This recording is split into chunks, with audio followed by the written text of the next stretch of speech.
Yeah, we are going to move on from that London derby now, because on Sunday it's Burnley up against Liverpool, and I think the big headline here is the one that's kind of dominated the summer throughout, Alexander Isak. Yeah. It's over now. Yeah. There will be relief probably from a Newcastle point of view, but also from a Liverpool point of view. Do we see him start? And does this mean it's their title to lose? I don't think he'll start. I think Ekitike will start and will come in the last 20 minutes. Slot has said he hasn't bought it for these 2 weeks, he's bought it for the next 6 years. Yeah. So I expect Liverpool to be solid. I expect them to be have that consistency of team selection, and he will have to fight his way into the Liverpool shirt. Tim, what do you think? I don't think he starts, no. He's not ready, not played enough. You know, he's played he's been away, played at Kosovo and Slovenia for Sweden. I mean, 20 minutes each time at the end of the game, so he's not physically ready to start. He's not needed to start either, is he? At Liverpool, you know, as much as they've not played that well, took maximum points, they're doing brilliantly. So I just think Liverpool will be too strong for Burnley. I think Burnley will struggle between now and the end of the season. They're in a relegation fight for me. But they don't need me telling them. They knew that before a ball was kicked. They're just going to have to fight very hard to try and stay in this great division. But when you're playing against the champions, I think it's always going to be difficult. But like I say, they're nothing to lose, have they? You know, so they go out there, no one expects them to win. So I wish them well, but they're going to need all the luck they can get. We are going to talk a little bit more about Burnley, but first, Alexander Isak spoke about why he chose to sign for Liverpool and what he hopes to achieve at the club.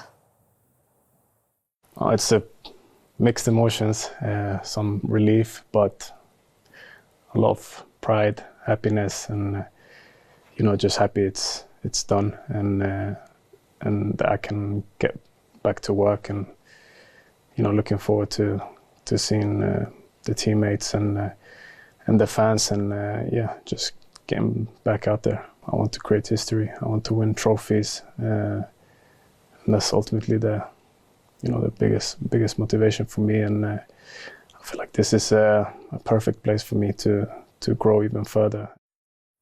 So let me repeat the second part of that question I asked before. Does this mean it's their title to lose now? Yes, that they have Ekitike and Isak? Yes, it does. I mean, sometimes people say, would you rather have Arsenal's defensive base, best defence in the Premier League last season, or Liverpool's attack? I'd have Liverpool's attack because they can shoot their way out of any situation. They've got any configuration of that front six, and they can unlock any defence in the Premier League. You saw them do that against Arsenal last week. They can do it against defences that like to come out and for some reason believe they can play.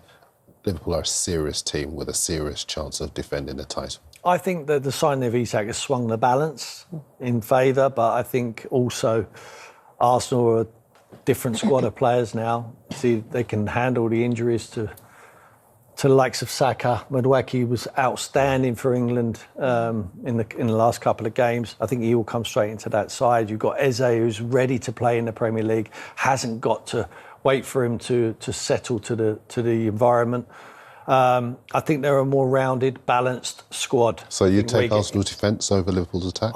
No, I wouldn't. I just think Isak just swings the balance, but I just think Arsenal, it's now or never. It's now or never for Arsenal. I would not rule them out. Certainly they're going to be in it. If you finish above Arsenal, you win the league.